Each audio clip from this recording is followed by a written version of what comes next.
안녕하세요. 오늘 BC주 인권위원회 인권법 교육에 오신 걸 환영합니다. 예, 함께 교육을 받을 수 있는 시간을 내주셔서 감사합니다. 저는 에밀리 첸이고 이 사무실의 사무관 중 한 명입니다. 저는 전통적인 고유의 영토인 스쿼메시 네이션 마츠키 스와스의 영토에 나와 있습니다. 오늘 저는 반은 중국인, 반은 백익인 혼혈 입장으로 이 자리에 서게 되었습니다. 이 자리에 나오면서 이 일을 하는 저의 책임을 생각하며 특히 이 영토를 지키고 관리해분들, 계속해서 관리를 하시고 있는 분들, 저의 이웃들, 또한 이 비스를 사랑하는 사람들을 생각하게 되었습니다. 예, 지금 제가 그런 생각을 하고요. 그다음에 발브한테 넘겨서 자기소개를 하도록 하겠습니다. 예, 에밀리 감사합니다. 예, 제 이름은 발브 랄선이고요. 이 사무실에서 교육 담당을 맡고 있습니다. 에밀리와 같이 저도 스과메시 네이션 마츠키 영토에 나와 있습니다. 저는 여기에서 백인 정착민으로 일하면서 살고 있습니다.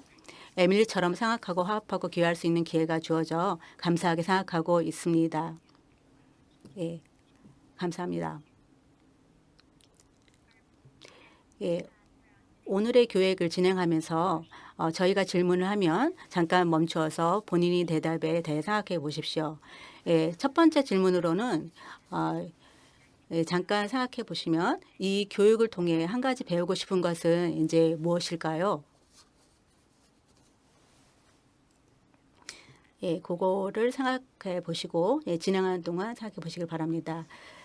네, 그래서 이 교육은 이제 BC주 인권법에 따라 정보를 다룬다는 것을 알고 있고 이 정보가 뭐 다양한 정보를 일으킬 수도 있다고 생각하지 않을 수도 있지만 가끔 차별에 대해 말할 때는 이제 그렇습니다. 차별에 대한 이야기는 부정적인 뭐 감정, 과거의 경험, 분노 같은 감정을 불어일으킬 수 있습니다. 저희 사무계에서는 이런 자료가 다루기 없다는 것을 알고 있으며 진행하는 동안 편하게 계시고 필요할 때 언제든 십시오. 어떤 때는 이런 감정들이 이벤트 후에 생길 수도 있으므로 언제든지 정무실에 연락을 하셔야 됩니다. 예, 또는 BC 건강 정신건강 서포트 라인으로 연락하십시오. 예, 전화번호는 310-6789입니다. 자, 고용 인권법 교육을 시작합시다. 오늘 다루고자 하는 순서는 다음과 같습니다. 저희가 하고 있는 인사말과 오프닝, 그리고 BC 인권법 소개, 또는 그거를 저희가 법이라고도 하고 고용, 특히 고용의 보호 영역, 고용에 대한 설명을 돕기 위해 법의 용어를 사용할 것이고 그것이 어떻게 적합한지를 알아볼 것입니다. 재판소의 실화를 바탕으로 이야기를 할 것이고 추가 질문이 있으시면 저희의 연락처를 알려드리고 끝맺음을 하겠습니다. 그래서 조금 아까 이제 질문했던 무엇을 배우기를 희망하는 게 대해 배우려고 하는 것이 이 목록이 없다면 또는 추가 질문 있으신 분들은 저희 이메일과 전화번호를 끝에 공유를 할 테니까 연락을 하십시오. 저희는 법률 자문이 아닌 공공정보를 제공하고 있음을 주목하시기 바랍니다. 변호사와 특정한 상황에 대해 상의하고 싶으시면 저희가 변호사 선택권에 대한 정보를 제공해 드리겠습니다. 예, 여기 오늘의 학습 목표들이 있습니다. 이 교육이 이제 마칠 때쯤 BC주 인권법을 다른 인권 법률들과 맥락에서 고려할 수 있고 또 BC 인권 시스템에서 사용되는 용어를 인식할 수 있고 BC의 인권법에 대한 차별을 식별할 수 있으실 겁니다. 이 교육 맨 마지막 부분에 이제 실화 사례들을 확인할 수 있습니다. 또한 인권상 불만 제소 대상이 될 수 있는 보호되는 개인적 특성이 무엇인지 인지할 수 있습니다. 이제 이 교육을 진행하는 동안 이미지가 튀어나오는 것을 보실 겁니다. 가상의 인물 베벌리라는 직원의 이야기를 소개해 드릴 겁니다. 베벌리는 독실한 여호와 증인입니다. 지난 10년 동안 편의점에 성실하게 열심히 일하는 직원입니다. 그녀는 또한 자신의 종교 때문에 할 수 없는 일들이 있다고 밝혔습니다. 예를 들어 크리스마스를 기념해서는 안 됩니다. 베벌리를 스토리를 통해 고인으로서 어떤 의무들이 있는지 알아보겠습니다. 베벌리 스토리는 재판소에서 일어났던 실화이므로 그녀의 이야기와 비슷한 결과에 대해서도 배워보도록 하겠습니다. 베벌리 사진이 뜰 때마다 스크린이 뜰 때마다 더 스토리를 알려드리겠습니다. 이제 인권 사무국에 대해서 잠깐 말씀드리겠습니다. BCOHRC로도 알려진 BC주 인권사무국 위원회의 사무국은 17년간 위원회가 존재하지 않다가 2019년 재설립되었습니다. BC주 인권위원회의 카사리 거벤더 위원장은 2019년 9월 3일 5년간의 임기를 시작하였습니다. 이 위원장님의 사진입니다. 사명에서 보시다시피 사무국은 법, 정책, 실무, 그리고 문화 등을 바꾸어 BC주의 불평등, 차별, 그리고 불공정의 근원 원인을 다루기 위해서 존재하며 교육, 연구, 권익대변, 조사 및 감시 등을 하고 있습니다. 본 교육은 실무와 문화를 바꾸려는 방법 중에 하나입니다. 이 교육에 시간을 내주셔서 기쁘며 BC주 주민으로서 인권을 보호하기 위해 우리는 함께 협업하게 됩니다. 앞으로 1시간 동안 BC주의 주된 인권 법률이며 다른 법률보다 우위인 BC주 인권법을 살펴보게 됩니다. 다시 말해 인권법이 다른 법과 상충될 때 인권법을 따른다는 뜻입니다. 이제 인권위원회 사무국에 대해서 알아보았으니 BC주 인권 시스템과 이 시스템의 기반이 되는 BC주 인권법에 대해 좀 더 폭넓게 살펴보겠습니다. BC주에는 인권 시스템에는 3개 다른 기구가 있습니다. 하나는 BC주 인권재판소이며 여기서는 인권 불만을 다룹니다. 인권법에 따라 불만을 청취하고 결정하는 주요 의사결정기구입니다. 불만을 제소하길 원한다면 온라인 불만 신고서를 접수하고 올 수 있습니다.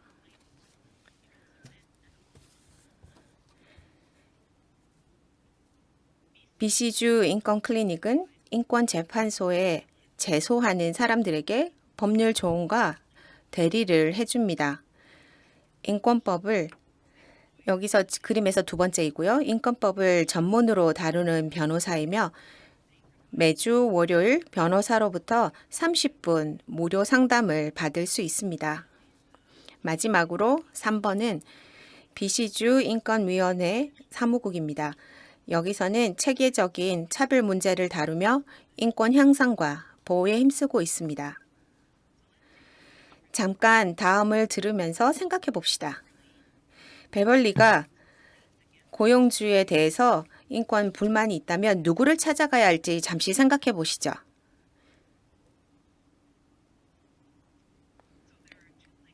베벌리가 조언이나 대리가 필요하다면 먼저 BC 인권 클리닉에 먼저 갈 수 있겠죠. 혹은 다른 인권법 경험이 있는 변호사를 찾아갈 수도 있겠습니다.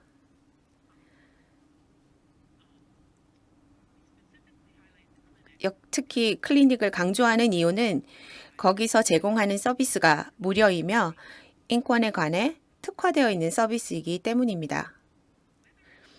조언을 구하든 구하지 않든 여부에 상관없이 베벌리가 찾는 의사결정 기구는 BC 인권재판소이므로 재판소에 연락을 해야 판결을 받을 수 있습니다. 베벌리가 만약 노조에 가입이 되어 있다면 고충에 대해 노조와 상의할 수 있습니다. 이제 이런 내용이 중요한지, 고용주로서 왜 중요한지 알아보도록 하죠. 고용주로서 혹은 의무 소지자로서 인권법에 따라 직원들의 인권을 존중하고 보호하고 충족해줘야 될 법적인 의무가 있습니다. 예를 들어서 직원이 임신했다고 하여 차별해서는 안 됩니다. 또한 관리자, 감독자라 하더라도 직원일 수 있습니다. 자, 그럼 이제 다음 질문을 생각해 보도록 잠시 시간을 드리겠습니다. 베벌리의 고용주로서 그녀의 인권을 보호할 의무가 있습니까? 답은 예, 그렇습니다. 그녀의 인권을 보호하기 위한 여러분의 고용주로서 책임은 뭔가요? 추, 이에 대해서 좀 더 알아보겠습니다. 자, 이제 교육에서 이번 시점에서는 간단한 동영상을 한번 함께 보도록 하겠습니다. 이 동영상은 BC주 인권법 사무소에서 저희 동료들이 만든 것입니다.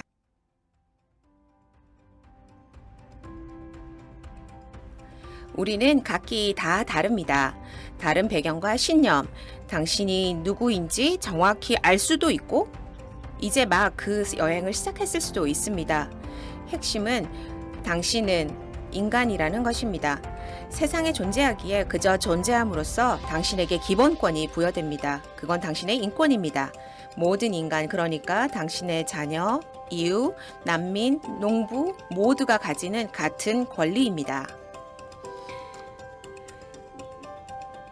당신이 누구이거나 당신이 무엇을 했는지와 상관없이 인권은 획득해야 되는 것이 아니라 당신이 것이기 때문에 우리 모두는 예외 없이 태어나면서 이 권리를 가집니다.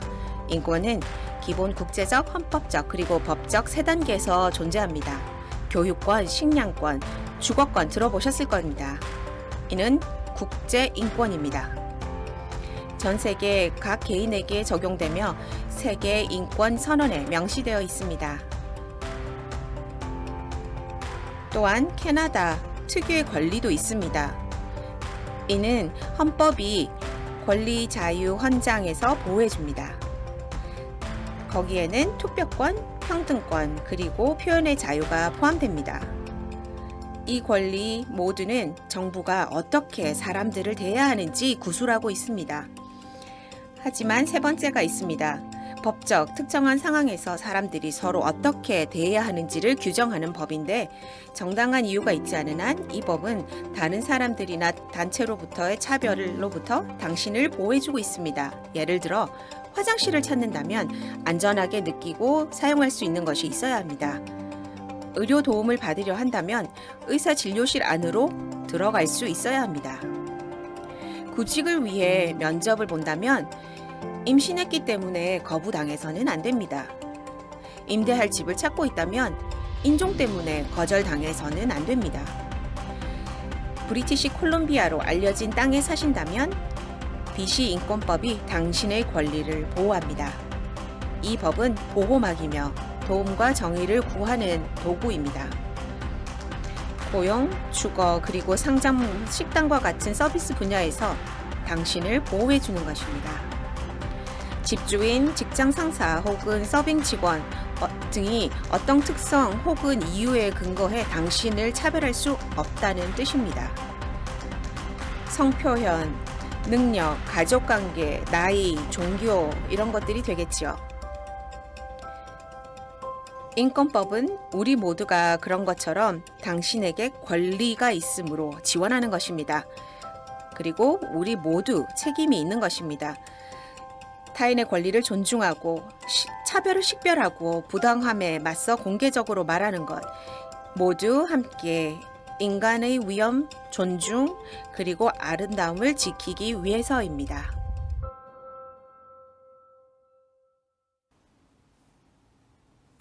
예, 비디오를 즐겁게 시청하셨기를 바랍니다.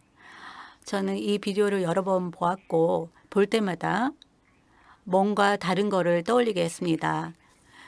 예, 오늘은 그 색깔들이 정말 눈에 띄었고 인권이 무엇인지에 대한 활발함을 상기시켜 주어 그것에 대해 지금 생각하고 있습니다.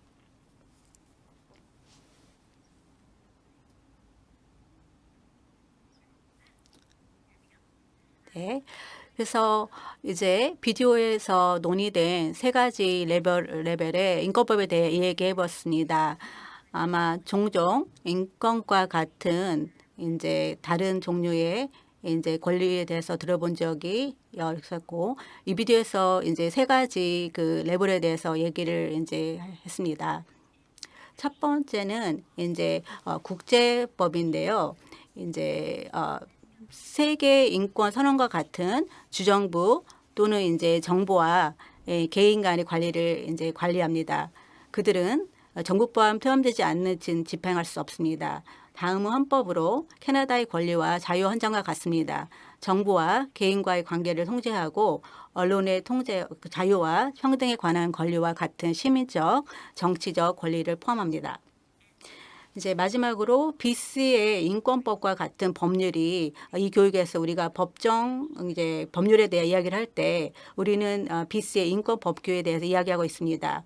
이제 고용주와 직원, 집주인과 세입자, 조직과 조직, 고객, 협회와 회원 또는 뭐 자료 출판사와 독재 간의 이제 관계와 같은 특정 상황에서 이제 관계를 관리합니다. BC의 인권법은 BC의 인권 재판소를 통해 집행할 수 있습니다. 또한 노조화된 사업장에서는 고충 중재 절차를 통해 노동 중재자가 고용에 대한 불만을 집행할 수 있습니다. BC 인권 법규는 BC주의 인권과 관련된 유일한 법이 아닙니다. 예를 들어 캐나다의 인권법은 연방 정부가 규제하는 고용주와 기업을 규율합니다. 예를 들면 은행 또는 항공사가 있겠습니다. 자, 이제 BC주 인권법을 좀 더 이해하기 위해 두 가지 중요한 질문을 해야 합니다. 하나는 내가 어디서 보호받는가이며 다른 하나는 무엇을 보호받는가입니다. 인권법은 일상 중에서 일부 영역, 예를 들면 고용, 서비스 혹은 주거와 같은 분야에 있어서 차별을 금지하고 있습니다. 다음 슬라이드에서 영역의 목록을 살펴보도록 하겠습니다. 무엇을 보호받고 있는가라는 질문에 답하기 위해서 개인 특성, 근거를 살펴보아야 합니다. 방금 언급했었던 차별 영역에 있어서는 일부 보호되는 특성이나 근거를 토대로 사람을 차별하거나 괴롭히는 것은 불법입니다. 그 사람의 인종, 성적 성향 혹은 장애와 같은 것이 포함됩니다. 다음 슬라이드에서는 특정 예시를 통해 이러한 용어를 알아보도록 하겠습니다. 인권법에 따라 화면에 보이는 근거에 대해 차별할 수 없으며 모든 근거가 각기 영역에서 커버되는 것은 아님을 알고 있는 것이 중요합니다. 옅은 파란색으로 쓰여진 것은 모든 영역에서 커버되지 않는데 예를 들면 나이, 가족관계, 정치 신념 등입니다. 짙은 파란색으로 쓰여진 것은 모든 영역에서 커버되는데 혼인 여부, 혈통, 인종, 신체 장애 등입니다. 가장 흔한 차별 불만 분야는 고용, 주거라 하면 주택, 임차, 주택 구매 혹은 서비스, 그러니까 인권법 수용이라든지 서비스 시설로 언급되며 인권법에 따라 보호되는 영역으로 좀 덜 알려진 것도 있습니다. 일상에서 이런 다른 영역에 대해서도 차별을 받아서는 안 됩니다. 여기에는 고용, 임금, 고용 광고, 주택, 부동산 구매, 노조 회원 자격, 발행물 등이 있습니다. 화면에 원주민 정체성이 포함되어 있음을 지적하고 싶습니다. 이는 2021년 11월 26일자로 원주민 정체성은 이제 인권법에 따라 보호되는 특성입니다. 캐나다에서 원주민이 겪는 조직적 인종차별은 식민지화와 지금도 진행 중인 원주민의 땅과 문화 강탈의 산물임을 인정하는 것이 중요합니다. BC주에서 원주민의 심각한 인권 문제를 당면하고 있는데 수감자의 비율로부터 보호시설에 있는 원주민 아이들의 비율까지 예는 많습니다. 그런데도 대부분의 원주민은 인권 문제 해소를 위해 인권 시스템을 찾지 않는다는 것이 통계로 나타나 있으며 원주민은 그들을 도와줘야 할 바로 그 시스템으로부터 배제받고 있다고 느끼고 있는 것이 명확합니다. 인권법에 따른 보호 근거로 원주민 정체성의 추가는 원주민이 이 시스템을 좀 더 포괄적으로 접근하도록 바꾸기 위한 중요한 단계입니다. 이 시점에서 베벌리의 사례에 적용되는 특성에 대해서 생각해 봅시다. 베벌리 사례에 적용되는 것은 어떤 것일까요? 잠시 생각해 볼 시간을 드리죠. 두세 개 정도 적용이 가능할 텐데 보호되는 특성 중 종교에 집중해 보도록 하죠. 일전에 언급하였듯이 인권법이 복잡해질 수 있는 부분은 모든 근거를 각기 모든 영역에서 커버하지 않는다는 것입니다. 이 화면에 보이는 이 도표는 이 영역에서 어떤 근거를 커버하고 있는지 보여주고 있는데 종교, 인종, 장애, 성적 성향과 같은 근거는 인권법 아래 모든 영역에서 보호하고 있습니다. 지난 슬라이드에서 인권법에 따라 보호받는 개인 특성에 대해 이야기하였는데 그중 두 가지에 대해서 좀 더 자세히 살펴보겠습니다. 장애와 성입니다. 그래서 장애, 여기는 신체적, 정신적 장애 모두 포함합니다. 신체적 장애는 물리적 혹은 사회적 환경 때문에 신체 장애를 가진 사람이 참여하기 힘들 때 발생합니다. 천식, 당뇨, 암, 간질, 그리고 이동장애, 청력장애, 시각장애가 신체 장애에 포함됩니다. 정신적 장애는 물리적 혹은 사회적 환경 때문에 심리 상태 혹은 정신질환을 가진 사람이 참여하기 힘들 때 발생합니다. 여기는 학습장애 혹은 발달장애가 포함됩니다. 보호되는 특성으로 성에 대해서 얘기해 보도록 하겠습니다. 성이라 함은 여성, 남성 혹은 간성이 포함됩니다. 정체성의 일부인 이 부분에는 임신 중이거나 수유 중인 것도 포함됩니다. 성희롱은 성에 근거한 차별로 간주됩니다. 예, 이제 인권법에 의거해서 차별을 식별할 수 있는 방법에 대해 이야기해 보았습니다. 예, 그 BC 인권법에 따라 다음과 같은 경우 차별을 받습니다. 첫 번째, 그들은 법에 따라 보호되는 개인적인 특성을 가지고 있습니다. 두 번째, 그들은 피해 또는 부정적인 영향을 경험했는지. 세 번째, 그들은 개인적인 특성은 해로움의 한 요인입니다. 나중에 교육에서 우리는 실제 재판소 사례에서 영감을 얻은 시나리오에 이러한 기준을 적용할 것입니다. 불평하는 사람 또는 직원은 명백한 차별에 대한 몇 가지 기본적인 사실을 증명해야 하며 그 다음엔 응답자 또는 고용주가 자신의 행동이 정당하다는 것을 증명하는 것이 달려있는데 이는 나중에 슬라이드에서 이야기해 보겠습니다. 이 법은 인권 불만에 개입했기 때문에 사람들이 심하게 대우받거나 보복당하지 않도록 보호한다는 점도 중요합니다. 즉 해고, 정직, 협박, 금전적 처벌을 받을 수 없습니다. 대우의 모든 차이가 차별적인 것은 아닙니다. 역사적으로 이 지역의 경제적, 사회적, 정치적, 문제적 삶에서 제외된 그룹이 참여와 대표성을 높이려는 노력은 모든 사람들에게보다 평등한 조건을 달성하려는 목표에 부합하기 때문에 법을 위반하지 않을 것입니다. 예를 들어 법은 특수 프로그램에 대해 이야기합니다. 여기에는 불이익을 당한 개인 및 단체의 조건을 개선하기 위해 고용주가 채택한 프로그램이 포함될 수 있습니다. 예를 들어 우정센터는 카운슬러를 고용하기로 결정하고 원주민이 취업 장벽에 직면했음을 인정하기 때문에 원주민 지원자를 선호합니다. 이러한 종류의 프로그램은 차별로 간주되지 않습니다. 또한 성희롱은 예를 들어 성에 근거한 차별의 한 형태라는 것이 법에 분명합니다. 그러나 괴롭힘이 항상 차별이 되는 것은 아닐 것입니다. 예를 들어 많은 사람들은 직장에서의 괴로움에 대해 걱정합니다. 직장 괴롭힘은 법에 따라 금지된 차별의 한 형태일 수 있습니다. 핵심은 종교나 성 정체성과 같은 근거가 괴롭힘의 한 요지인지가 여부입니다. 괴롭힘이 보호된 특성과 관련이 없다면 그것은 법에 해당하지 않으며 우리가 차별이란 용어를 사용하는 방식으로 된 차별이 아닙니다. 괴롭힘이 차별이 아닐 때 이것은 종종 불링, 따돌림이라고도 불립니다. 다른 법률과 정책은 이러한 종류의 학대를 보통 보합니다. 예를 들어 산재보험, 월세이프 BC 같은 곳이요. 예, 자, 차별에 대한 정당성에 대해 이야기해 봅시다. 예, 직원이 그래서 직원이 특정 수준의 신체적 능력을 필요로 하는 작업장과 같은 작업장 정책에 대한 인권 불만을 제기했다고 이제 상상을 해봅니다.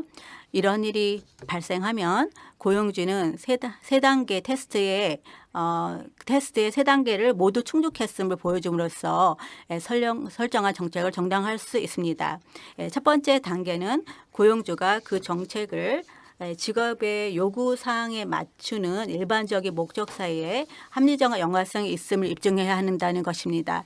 예를 들어 필요한 신체 능력을 설정하는 목적은 직원이 아무런 도움 없이 30파운드 상자를 들어 올리는 작업 요구 사항을 달성하는 동안 안전하게 하는 작업인 것입니다. 이것이 확립되면 두 번째 단계는 고용자가 그것이 합법적인 이제 업무 관리 목적을 위한 것이라고 생각하기 때문에 그 정책을 만들어가 하는 겁니다. 처음 두 단체가 설정되면 고용주는 세 단계로 이동합니다. 이것은 고용주와 직원 간의 대부분의 불일치가 발생한 단계입니다. 그리고 많은 사람들이 전에 들어볼 수도 있겠습니다. 수용해야 할 의무. 이 단계에서 고용주는 과도한 어려움을 겪지 않고는 직원들의 요구를 수용할 수 없다는 것을 증명해야 합니다. 지금 방금 설명한 단계에서의 의도를 전혀 언급하지 않았다는 것을 알아차렸을 겁니다. 차별하려는 게 아니었어요 라고 말하는 것은 인권 참여에 대한 방어가 아닙니다. 다시 말하지만 인권 참여에 대한 방어가 아니라 단순히 차별하려는 의도는 아니었다고 말하는 것입니다. 이제 마지막 두 조각이 중요하기 때문에 고용주가 수용해야 할 의무와 과도한 어려움에 대해 이야기해 봅시다.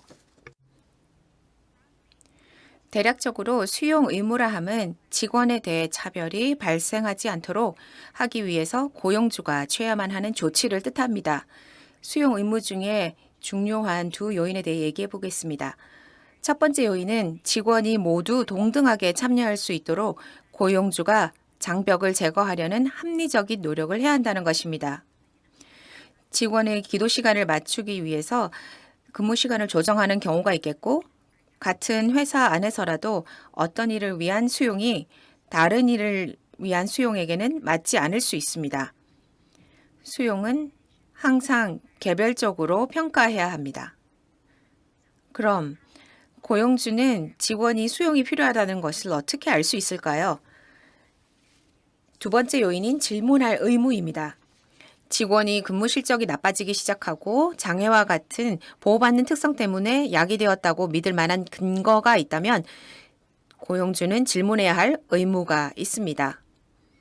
고용주가 직원에게 괜찮은지 물어보고 지원을 제안하는 대화를 가지는 것입니다. 수용 의무는 충족하기에 현저한 노력이 요구될 수 있는 좋은 이유와 함께 크나큰 의무이지만 수용 의무에는 제한이 있습니다.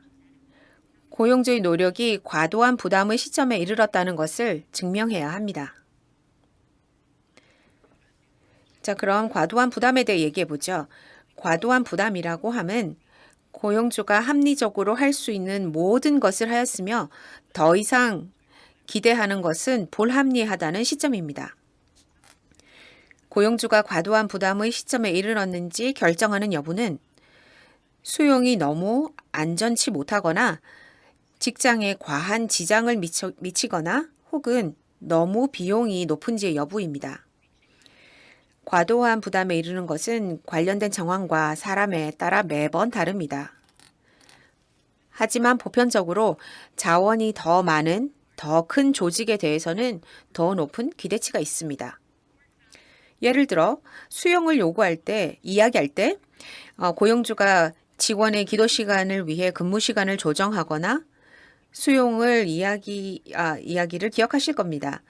직원이 하나뿐인 조그만 아이스크림 가게에서는 영업시간을 조정하거나 그 시간을 대신해 줄 추가 직원을 고용할 수 있는 자원을 가지고 있지 않을 수도 있습니다. 하지만 고용인을 50명 이상 둔 큰 아이스크림 공장에서는 요구를 수용할 수 있는 여력이 더 있을 수 있습니다.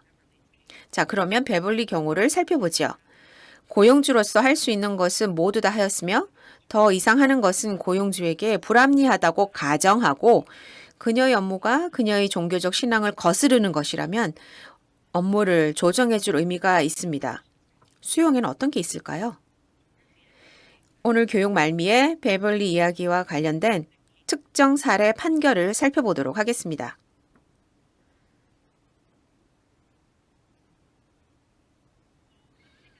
자, 잠깐 다음 내용이 진실인지 거짓인지 한번 생각해 보죠.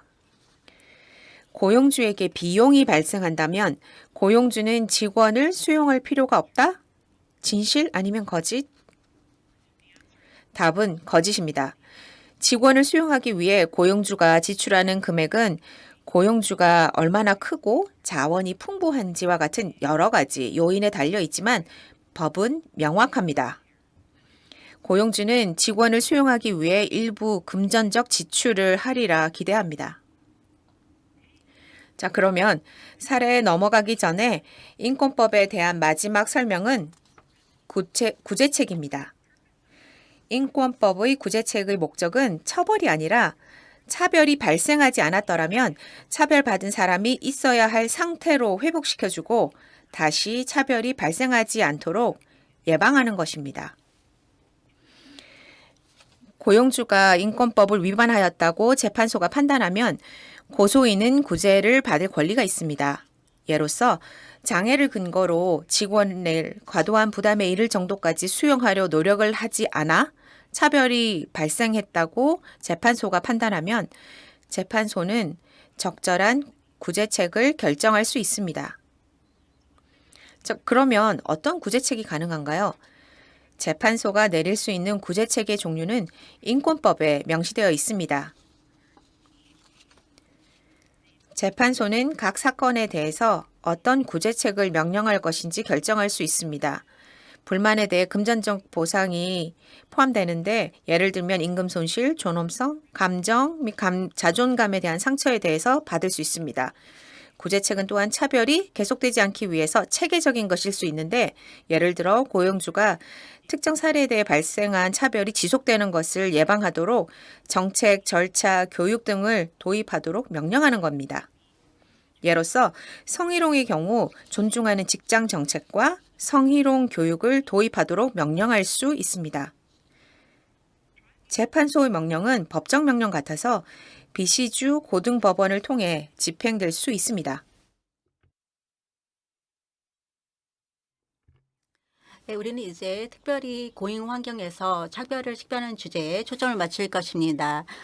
다음 이제 몇 분 안에 고용과 관련된 세 개의 실제 재판소 결정이 발표될 것이며 이 사건이 차별을 식별하기 위한 세 가지 기준을 충족하는지 여부를 묻게 됩니다. 프레젠테이션의 이제 시작 부분에서 언급했듯이 법에 의거해서 차별을 식별하는 것은 주요 학습 목표 중 하나입니다. 우리는 이러한 예들이 법과 관련이 있다는 것을 주목하고 싶었고 이 정보를 명확하게 제시하고 싶지만 인간처럼 복은 복잡하기 때문에 우리가 이야기할 경험들도 복잡하다는 것을 알게 될 것입니다. 그것들은 실제 사례의 요약이기 때문에 이 경험을 읽는 것이 어렵다는 것을 알게 될 것입니다. 우리는 이 부분을 시작하는 동안 계속해서 렌즈를 잘 보시고 자신을 돌보라는 신호를 보내는 겁니다. 차별을 식별하는 방법을 기억하십니까? 다음 세 가지가 모두 사실인 경우 비시주 인권법에 따라 차별을 받습니다.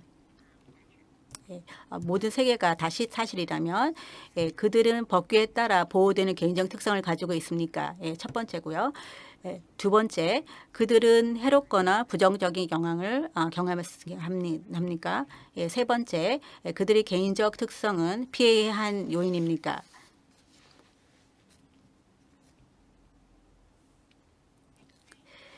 자, 몇 가지 시나리오를 살펴봅시다. 우리가 그것들을 적용할 수 있는지 알아봅니다. 첫 번째는 베벌리의 경험입니다. 여호와의 증인인 베벌리는 편의점에서 일합니다. 그녀의 주된 임무는 선반의 물건을 채우는 것입니다. 크리스마스 때 베블리의 상사는 그녀에게 포인세티아, 즉 크리스마스 식물을 내놓아 가게를 장식하라고 부탁합니다. 그녀는 크리스마스 장식을 하는 것이 자신의 종교에 어긋난다고 말하며 거절했습니다. 상사는 그녀에게 선택권이 있다고 말합니다. 포인세티아를 내놓든지 아니면 해고되든지. 베벌리는 장식할 수 없다면서 일어나서 가게를 나갔습니다. 그래서 자, 이 시나리오를 염두에 두고 첫 번째 질문을 하겠습니다. 첫 번째 질문은 베벌리가 법규에 따라 보호받는 개인적 특성을 가지고 있었는가? 그리고 답은 우리가 전에 답을 공유했던 것 같은데 네. 답은 네입니다.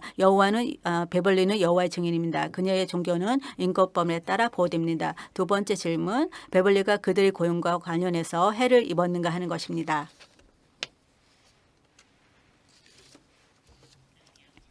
그리고 대답은 그렇다입니다. 고용주는 베벌리에게 포인세티아를 내놓거나 해고를 당할 수 있는 선택권이 있다는 것을 분명히 했습니다. 고용주는 베벌리에게 최후 통첩을 하여 그녀가 직업과 신앙 중 하나를 선택해야 하는 상황에 처하게 했습니다. 고용주는 나중에 종교적 관점을 고려하지 않고 직원에게 무엇인지 할 수 있어야 한다라며 얘기를 했고 종교 중립적인 정책을 갖고 있다고 말했습니다. 그래서 생각해야 할 다음 질문은 그녀의 개인적 특성이 그녀가 주장하는 해악의 한 요인이런가 하는 것입니다. 네, 대답은 역시 예.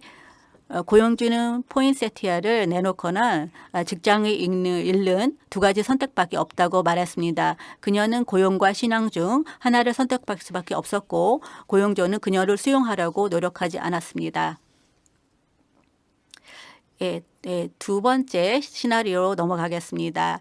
세 가지 질문을 똑같이 이제 할 거고 지오마라는 벌목 회사의 직원입니다. 이 직원은 벌목 회사인 고용주가 신체적 장애를 이유로 자기를 차별했다고 주장했습니다. 이 사건은 병원으로 이송된 부상당한 동료를 구종하는 과정에서 발생했습니다. 장애로 인해 지오마라는 사무실에 머물면서 통신 코디네이터 역할을 했습니다. 다른 모든 벌목꾼들은 현장을 방문하여 도움을 주었습니다. 구출 과정에서 통신 조정자로 일한 시간 동안에 지오마라의 급여는 보류되었습니다. 고용주는 지오마라가 직원들이 열심히 일하는 동안 아무것도 하지 않았다고 말했습니다. 자, 잠시 생각해 봅시다. 그들은 법규에 따라 보호되는 개인적 특성을 가지고 있었는가? 답은 그렇다입니다. 그가 절달된 다리와 그 결과 의족을 사용하는 등 신체적인 장애를 가지고 있었던 것은 분명합니다. 다음 질문에 대해 보겠습니다. 그 행위가 그에게 해를 끼쳤는가 아니면 부정적인 영향을 끼쳤는가? 네. 지오마라는 근무 시간에 대한 급여를 받지 못했고 그것이 부정적인 영향이었습니다.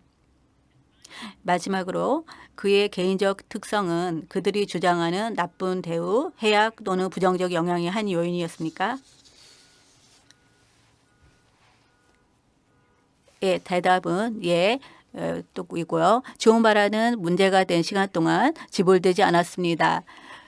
왜냐하면 그가 동료가 부상당한 후 다른 직원들이 했던 것과 같은 유형의 육체 노동을 하지 않았다고 들었기 때문입니다. 그가 돈을 받지 못했던 것과 그의 장애 사이에는 연관성이 있습니다. 이제 마지막 시나리오인 도서관을 살펴보겠습니다. N은 국립도서관의 풀타임 사서입니다. 허리 부상으로 3개월 동안 병가를 냈습니다. N과 노조 대표는 의사의 권고사항 및 복직을 계획하기 위해서 도서관의 인사 담당자와 미팅을 가졌습니다.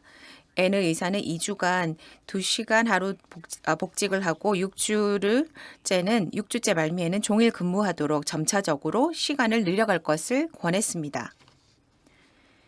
N의 의사는 스트레칭 할 수 있는 잦은 휴식을 가져야 하고 높낮이 조절이 가능한 책상이 유용할 것이라고 했습니다.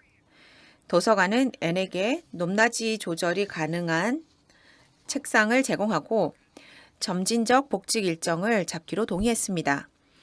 N의 병가 중 도서관은 새로운 기술을 사용하기 시작했고 N은 풀타임 업무를 재개하기 전에 그 기술에 대한 교육을 받아야 합니다. 관리자가 N이 이틀간의 교육을 받도록 등록했습니다. N은 통증 때문에 교육 중 일찍 나와야 했는데 이후 교육 수료를 위해 추후 조치를 취하지 않았고 풀타임으로 복직이 허용되지 않았습니다. N은 인권재판소에 불만을 제소하였습니다. 무엇보다 교육 장소가 집에서 먼 거리를 가야 했던 곳이고 이틀 종일 교육받는 것은 너무 힘들었다고 하였습니다. 그럼 N의 경우 동일한 세 가지 질문을 해보도록 하겠습니다. 그래서 첫 번째 질문은 보호받는 정체성 혹은 인권법으로 보호되는 특성을 N이 가지고 있었나요?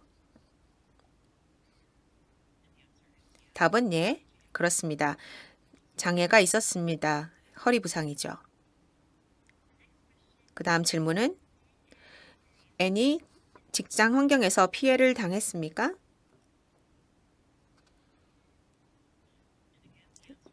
다시 대답은 예, 그렇습니다. N은 장애 때문에 교육을 받고 풀타임 업무로 복직할 수 없었습니다. 그리고 세 번째 마지막 질문은 피해가 N의 특성과 연관된 개인 정체성과 관련이 있습니까? 이건 조금 더 복잡한데요. 대답은 그렇습니다. 하지만 재판소는 불만을 기각했습니다. N이 제대로 복직하지 못한 이유가 도서관이 교육을 받을 수 있도록 적절히 수용해 주지 못해서가 아니라고 판단했기 때문입니다.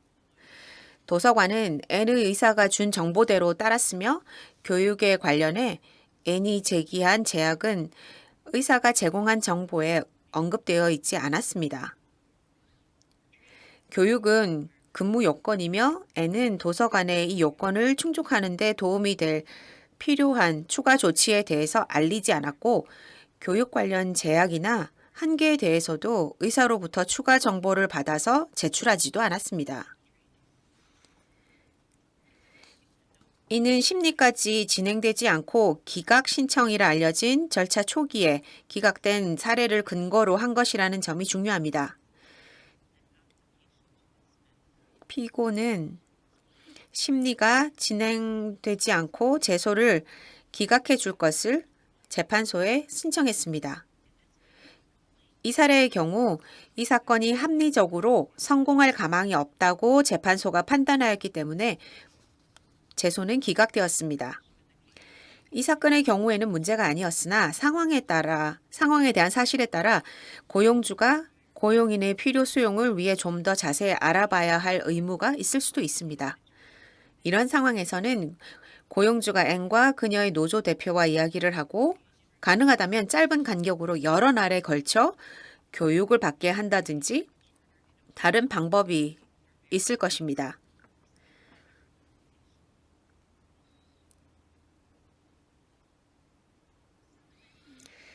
자, 이제 시나리오를 마치면서 오늘 교육에 참여해 주셔서 감사하다는 인사를 하고 싶습니다.